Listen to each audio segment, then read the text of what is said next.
이번 이야기는 실화 도깨비 집에서 보낸 10년. 내 나이 8살 때의 일이다. 그 당시 우리 집은 아무락이 그지없었다. 대대로 경영하던 포목상을 접고 조선님들 별 낯이 없다며 시리에 빠져 술로 나를 보내던 할아버지는 어느 날 주무시듯 돌연히 돌아가 버리셨고, 얼마 지나지 않아 할머니도 뒤를 따르듯 조용히 떠났다. 늘 나를 업어주고 안아주기만 하던 다정한 할머니의 죽음에 나는 울고 또 울었다. 돌아가시기 전날 언제나처럼 나를 불러 무릎에 앉히고는 네가 이 집 장손이니 정신 차리고 어머니 아버지 잘 도와드리라며 머리를 쓰다듬어 주시던 그 말이 유언이 될 줄이야. 아버지는 슬퍼만 하고 있을 수도 없었다. 장사를 그만두었으니 나와 2살 위의 누나, 그리고 또 동생을 가진 어머니를 어떻게 먹여 살릴지 막막했다.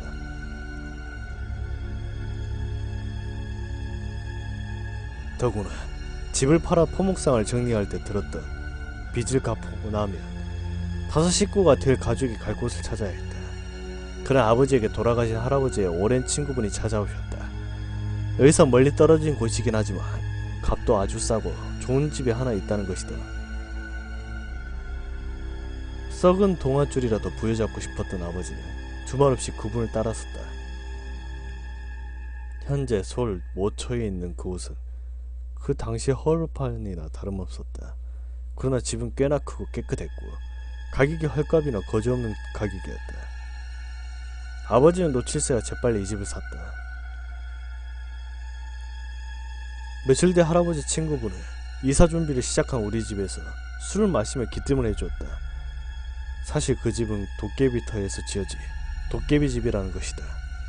도깨비집은 집주인이 잘하며 주인을 부자로 만들어주지만 주인이 제 분수를 모르고 헛되이 살며 주인의 가세를 길게 주인을 내친다고 한다. 허나 아무리 선량하고 좋은 주인이라도 그 주인이 10년만 그 집에 머물고 있고 10년이 지나며 새 주인이 들어오게끔 주인을 내쫓는다나, 전 주인이 도깨비터라는 말을 듣고 그 땅을 사 거기에 집을 지었는데 돈을 좀 만지게 되자 도박판을 전전하고 기생을 데려와 축첩을 하자 4년이 채 안 되어 집이 망하고 중손이 급사하여 그 집을 팔고 떠났다고 한다. 주변 사람들은 전 주인이 쫓겨난 것이라고 한다는 것이다.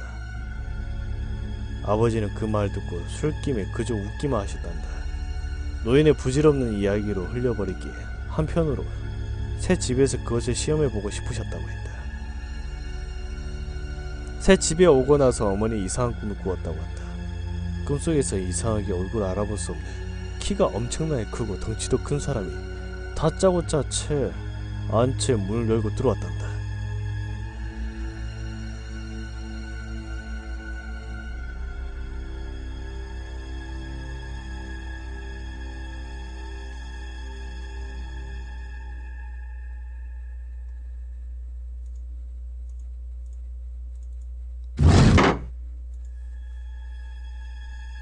그러더니 어머니한테 "먼 며느리여, 이제 너희 집안에 실정사는 운이 다했으니 먹는 장사를 해라.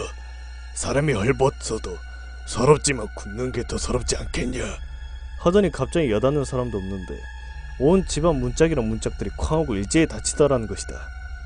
그 쾅소리에 깬 어머니가 아버지에게 꿈 이야기를 했더니 아버지가 "그렇잖아도 밥장사 하자고 하려고 했더니만 잘 되려나 보다" 라고 좋아하셨단다. 아직 밥장사를 제대로 시작할 여력이 안 되어 어머니가 새벽마다 두부를 만들어 아버지가 내다 팔았는데 이상하게도 두부가 단 하루도 빠지지 않고 잘 만들어졌고 또 잘 팔렸다. 옛날에는 일일이 부를 때 요즘처럼 화력이 일정치 않아 자칫 끓이다가 거품이라도 잘못 생기면 두부가 잘 만들어지지 않고 쉬어버린 일이 잦았다. 그런데 새집에 와서는 콩을 불려 두부를 만들면 백발백중, 실수하거나 상한 일이 없이 두부가 어찌나 잘 만들어지는지 아버지는 늘 남들보다 가장 이른 시간에 장에 나가셨고 누구보다 빨리 두부를 몽땅 팔고 들어오셨다. 인근의 두부가 너무나 맛있다고 소문이 나서 우리 집에 두부를 만드는 법 좀 알려달라고 아주머니들이 찾아오기도 했다. 남다른 요령도 없다며 손살을 지난 어머니의 환한 얼굴이 가장 많이 기억나는 나에 비해 훗날 시집도 못 가고 20살의 손말명, 즉 처녀귀신. 그런 처녀귀신이 된 누나는 붓두막 위에 치마 속 고쟁이를 다 내어놓고 걸터앉아 눈만 마주치면 희죽희죽 웃는 얼굴, 붉은 아주머니가 제일 많이 기억난다고 하셨다. 아주머니인지 할머니인지 애매한 얼굴에 부엌을 휘적휘적 돌아다니며 아무것도 들지 않는 빈 솥뚜껑이며 그릇들을 수시로 만지작거리고 밥을 하거나 물을 끓이며 뜨겁지도 않은지 그 솥뚜껑 위에 앉아 번식번식 웃기만 했단다. 나는 나중에 그 아주머니가 조왕신이겠거니 생각만 했다. 시간이 흘러 어머니 뱃속에서 무럭무럭 자라던 동생이 태어났다. 동생이 태어난 후 아버지는 두부 장사를 접고 본격적으로 밥 장사를 시작했다.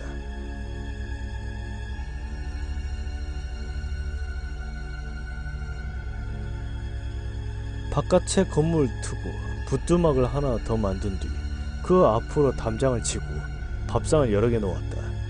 밀려드는 손님을 더 이상 어머니 혼자 힘으로 감당할 수가 없어 이를 도와주는 아주머니를 셋이나 썼는데도 그들의 해만 떨어지면 녹초가 되곤 했다. 늘 바쁜 어머니를 대신해 누나는 학교에 돌아오면 아기 동생을 업었다. 그러고 집안일을 돕기도 했지만 누나는 왕왕 동생을 업고 동네 밖을 돌다가 해가 떨어질 무렵 집에 돌아왔다.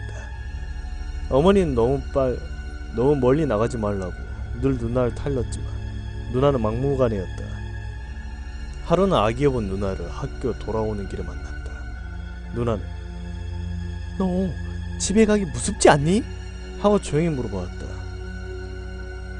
항상 집이 시끌시끌한데 뭐가 무섭냐고 하자 누나는 그 이상 말 안 했다. 한참 후에나 들었지만 누나는 온 집안에 귀신이 드글드글하다고 했다. 항상 지붕 위에 사람 발바닥 손바닥이 보이는데 그 크기가 너무나 크고 사람 몸통은 보이지 않고 손발만 빼고 손님들 앞에 앞서거니 뒤서거니 하는 봉두 남발의 남녀들이 온 집안을 휘젓고 다니는데 이들이 자세히 보면 손발이 없고 옷자락만 질질 끌면서 안 들어가는 곳이 없단다.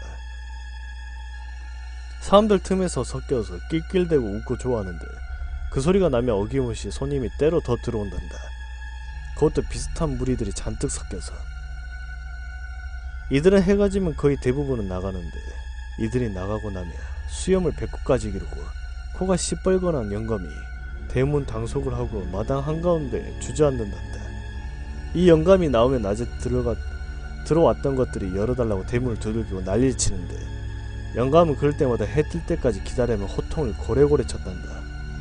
호통을 칠 적마다 집이 울리고 문 밖에 비명을 지르는데 다른 사람들은 아무도 모르고 바람이 심하게 분다며 그냥 잠자리에 든다는 것이다. 나는 누나가 헛소리를 한다고 생각했었다. 누나는 원체 나보다 몸이 약해 밥을 먹다 체하기도 잘했고 열이 나서 드러눕기도 잘했다. 지금 생각하면 누나가 남들보다 그렇게 일찍 가려고 그랬던 것인지 아니면 원래 그렇게 갈 운명이기에 도깨비 집의 요사스러운 것들을 전부 볼 수 있었는지 그 집을 일찌감치 떠났다며 누나가 시집도 가고 잘 살지 않았을까 하는 회한이 종종 잠기곤 했다. 그리고 시간이 흘러 나는 깎아머리 고등학생이 되었다. 우리 집은 그 옛날 이사갈 곳을 찾지 못해 발 동동 굴렀었다는 말을 누구든 거짓말이라 할 만큼 부유해졌다. 어릴 적부터 잘 먹고 잘 자란 동생은 그 나이 때 나보다 힘도 세고 키도 크고 덩치도 컸으며 또래 아이들에 비해 가진 물건이 많아 늘 골목대장 노릇을 도맡아 했다. 그런 동생이 가끔 또래 아이들과 싸움을 하거나 때렸다고 다루는 아이를 어머니가 집에 찾아오는 것, 그리고 하나뿐인 딸의 몸이 약한 것이 어머니의 걱정거리였다. 아버지는 내게 좋은 대학에 가도록 공부를 열심히 하라는 잔소리를 많이 하셨다. 고등학교를 가지 못했거나 고등학교를 졸업하면 일을 해야 하는 친구들이 더 많다는 걸 알면서도 아버지의 공부하라는 잔소리가 싫었다. 그런데 내 나이 17이 되던 선날 금음 어머니는 10여 년 만에 괴이한 꿈을 다시 꾸으셨다. 이 집에 이사온 해에 꿈에 나온 그 괴물 같은 사람이 안채로 성큼성큼 들어와 맏며느리여, 이제 보따리 싸거라. 1년이 남았어도 1년 안에 가야 한다. 원리 과대 남산을 꼭 넘어가야만 한다. 그래야 거지들이 따라오질 못해 라고 했단다. 처음에 집안 문을 다 닫아 제끼더니 이제 문을 다 열어 제껴놔서 깨셨단다. 어머니는 모골이 송연시였다. 이제 이 좋은 운이 다한 것이로구나. 이렇게 잔뜩 받았으니 말 듣지 않으면 사정없이 빼앗기리라. 그런 불안감에 어머니는 아버지에게 집을 옮기자고 하셨다. 하지만 아버지는 달랐다. 2년이 얼마 남지 않냐. 1년 안에 더 벌고 나가자는 것이다. 사실 아버지는 다시 포목점을 열고 싶어 했다. 할아버지가 돌아가시기 전에 내 대에 끝낸 게 송구스러워서 저승갈 낯이 없다며 그렇게 우셨던 게 가슴에 박히셨던 걸까. 밥장사를 그만두지 않아도 작게나마 포목점을 하고 싶어 하셨다. 그리고 두 분은 이 문제로 싸우셨다. 하던 장사나 더 열심히 하자는 어머니와 이제 하던 장사는 손이 덜 가니 포목점을 같이 하면 더 잘 되지 않겠냐는 아버지. 뭐라 할 수 없는 마음에 나는 책상 앞에서 돌부처처럼 앉아서 책만 보았다. 그런 다툼이 이어지며 자리하게 1년이 가고 난 18이 되었다. 이 집에 온 지 정말 꼭 10년이 넘은 것이다. 아버지는 결국 고집대로 포목점을 냈다. 작게 낸다더니 생각보다 가게는 컸다. 장에서 제일 컸다는 옛날 그 가게를 재현하고 싶으셨을까. 어머니는 포목점에 발길도 하지 않고 원래 하던 장사에 몰두하셨다. 그리고 또 꿈을 꾸셨단다. 안채에 들어오지 않고 귓가에 조곤조곤 속삭이더란다.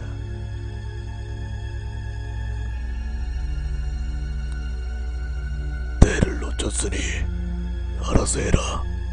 이 집 덕 볼 생각 말아라. 장독의 장이며 곡간의 쌀들이 뱃속에 들어가기도 전에 죄의 똥으로 변할 거다. 라는데 끈 말미에 낄낄대는 음성이 어찌나 소름 끼치는지 일어나서는 식은땀이 줄줄 흘렀다고 하셨다.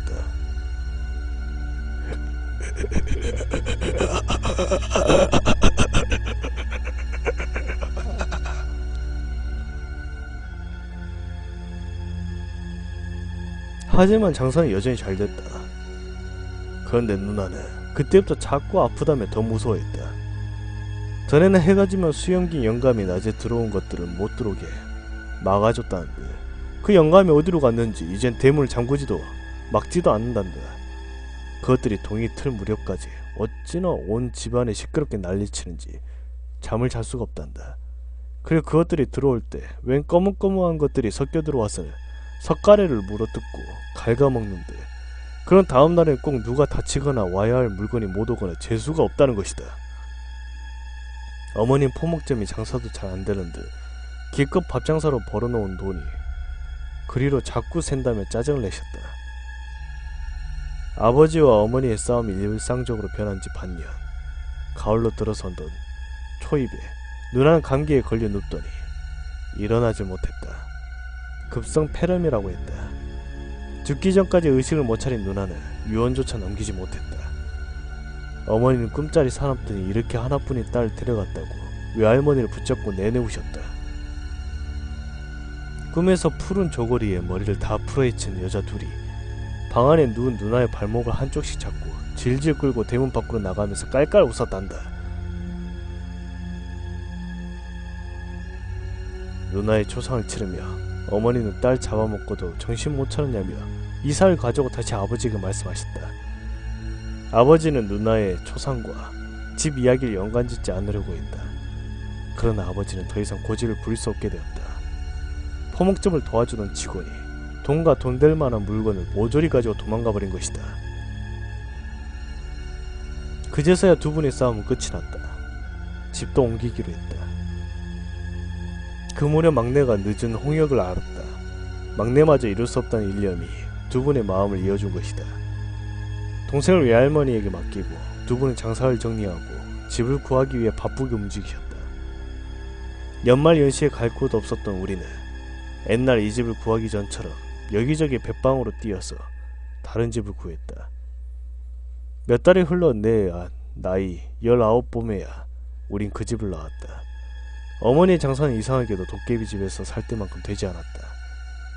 그냥저냥 먹고 사는 정도였지만 두 분이 이미 너무나 큰 성공을 해보셔서인지 내내 서운해하셨다. 아버지는 돌아가시 전까지 은근히 도깨비 집을 그리워하셨다. 그 집에서 보낸 10년이 가장 금전적으로 승승장구하셨던 시기였기 때문이라. 세월이 흐른 요즘 듣기도 도깨비터에 대한 이야기는 많이 다르다. 사람이 사는 가택이 아니라 장사만 해야 한다는 둥, 부적을 쓰고 구슬해야 한다는 둥, 터만큼 기가 센 사람이 거주해야 한다는 둥. 그러나 이제 지천명의 나이를 앞둔 내가 회상하기로는 사람이나 귀신이나 정말로 공짜가 없다는 것이 도깨비터에 대한 인상이다.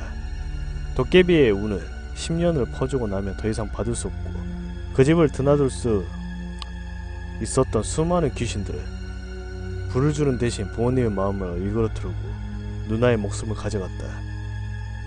사람은 그저 같은 사람들끼리 제 목껏 사는 것이 최선이라는 나를 다른 사람들은 너무나 욕심이 없고 그릇이 작다고들 한다. 그러나 나는 누가 뭐래도 그 귀신 그릇에 밥을 먹고 싶진 않았다.